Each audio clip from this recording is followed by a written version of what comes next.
Jean-Denis, je vais te laisser tout simplement le micro pour que tu puisses... Voilà, je te laisse la parole. Merci, bonjour à tous.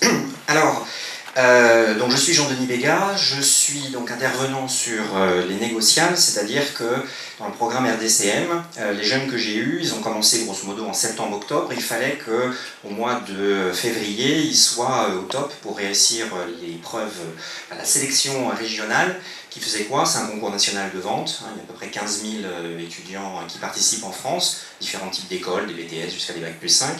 Et puis il y avait une épreuve, donc sélection régionale ici, et sélection ensuite, enfin finale nationale à Épinal, qui se déroulait au mois d'avril. Donc, moi quand j'ai découvert, enfin entre guillemets, Emma, c'est-à-dire que ça a été un petit peu une histoire de cuisine. C'est-à-dire qu'au tout départ, quand Florence m'a présenté la plateforme, j'ai été tout de suite séduit, bon, par Florence, mais ça c'est un détail, séduit par la recette. C'est-à-dire qu'à un moment donné, effectivement, comme je suis un peu gourmand, ça se voit, j'ai tout de suite eu envie. Et donc ensuite, il y a eu effectivement un passage qui était vraiment à travailler les outils, que ce soit les différentes casseroles et autres fouets et autres outils pour faire de la cuisine et notamment les ingrédients. Et j'avoue avoir pendant pratiquement 3 mois un petit peu procrastiné, c'est-à-dire que voilà, je n'osais pas me lancer, j'avais des exemples, je ne sais plus, il y en a un qui est dans la salle, qui avait fait pratiquement Masterchef, et moi je me disais à un moment donné, merci Michel, je me disais à un moment donné comment je fais, quoi. Et puis je m'y suis mis, c'est-à-dire que très concrètement, je me suis dit à un moment donné, il était 4 h du matin, dehors il y avait un orage terrible, et bon, du coup je me suis dit, qu'est-ce que je peux faire? Qu'est-ce que je peux faire pour traduire l'idée que j'avais, qui était de se dire, les jeunes que j'ai en face de moi, ils doivent avant tout travailler, avant tout, à part des savoirs, c'est surtout plus des savoir-être, on va dire. Et à un moment donné, comme on est sur énormément de choses pratiquement, enfin pas préhensibles véritablement, je me suis dit, il faut qu'à un moment donné, on aille sur une voie qui est plutôt ludique, qui est plutôt de l'ordre du gaming, on va dire, tout en étant parfaitement sérieux.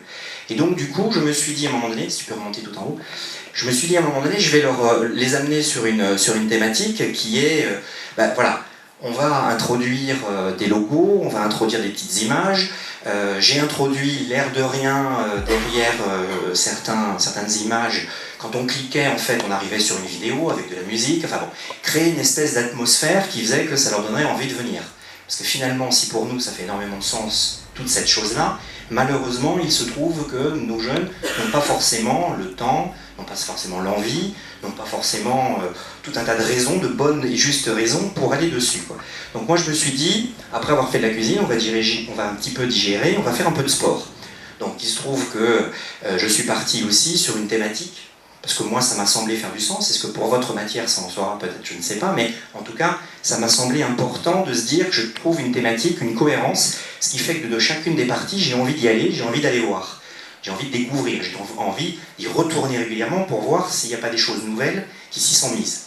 Donc moi je suis parti sur la thématique sportive, notamment du rugby, avec toujours évidemment des liens qui étaient sur des choses, des fondamentaux, on parle beaucoup de fondamentaux au rugby, mais savoir aussi à un moment donné sur la règle du jeu, c'est-à-dire une grille d'évaluation. On peut très bien imaginer qu'on mette d'entrée dès le début de l'année sous cette thématique-là,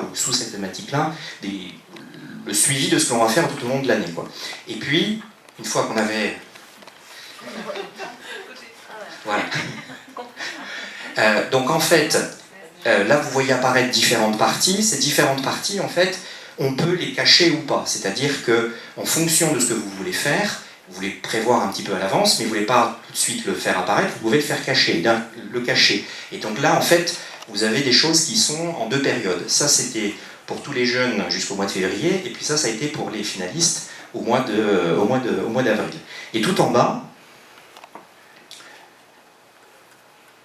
vous retrouvez cette partie-là qui, en fait, permet effectivement de mettre des éléments qui sont très concrets et sur lesquels, alors là, c'est l'approche, ce que nous, on voit, mais quand le jeune clique sur les fondamentaux, par exemple, voilà, il y a soit des textes, soit des éléments qu'il peut trouver qui lui donnent envie ou pas. Et là, c'est tout le talent de chaque personne, hein, et c'est pas très évident, de se dire à un moment donné, voilà, il y a des activités diverses, j'y vais pas.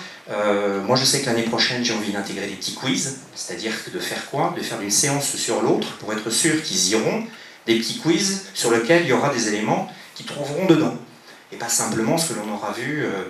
Il y a plein d'idées comme ça. J'avais mis aussi à un moment donné une évaluation, c'est-à-dire j'avais fait un lien entre Cross Knowledge, vous en avez peut-être déjà entendu parler, qui est une plateforme de contenu très intéressante, avec ici un dépôt d'une évaluation où il devait absolument venir déposer le document ici. Moi qui travaille sur aussi des choses qui pourraient être en vidéo, j'en avais pas mis cette année, parce que j'avais pas pris le temps de leur demander de se présenter en 1 minute ou de présenter quelqu'un d'autre. Je le ferai aussi. Et puis c'est très facile, effectivement, quand on a une nuit un petit peu courte, de se dire, bah tiens, je regarde à n'importe quel moment de la journée, quel que soit l'endroit, le dimanche sur la plage, on peut aussi aller regarder ce qui se passe sur la plateforme Emma, quoi. Donc voilà, moi, vous l'aurez compris, je suis convaincu par l'outil, j'ai eu envie de m'amuser avec, c'est-à-dire si je m'amuse, il s'amuse aussi. Et puis, je suis encore à l'attente et à la recherche de tout ce que je n'ai pas encore utilisé et qui pourrait, voilà, lors de nos échanges futurs, nous permettre d'échanger des idées et puis des envies de faire des choses un peu différentes et variées pour toujours du gaming, mais c'est du serious games, bien évidemment, ce que l'on fait aujourd'hui.